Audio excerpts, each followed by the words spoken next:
नाप और तोल में कमी करने वालों के लिए खराबी है। जो लोगों से नाप कर लें तो पूरा लें, और जब उनको नाप कर या तोल कर दें तो कम दें।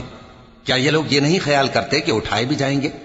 यानी एक बड़े सख्त दिन में, जिस दिन तमाम लोग रब्बुल आलमीन के सामने खड़े होंगे।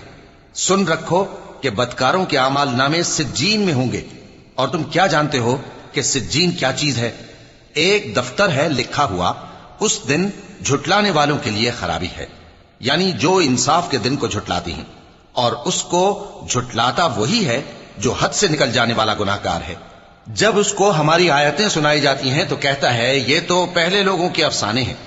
हरगिज नहीं, बात यह है कि ये जो आमाले बद करते हैं उनका इनके दिलों पर जंग बैठ गया है। बेशक ये लोग उस रोज अपने परवरदिगार के दीदार से ओट में होंगे, फिर ये लोग यकीनन दोज़ख में जा दाखिल होंगे।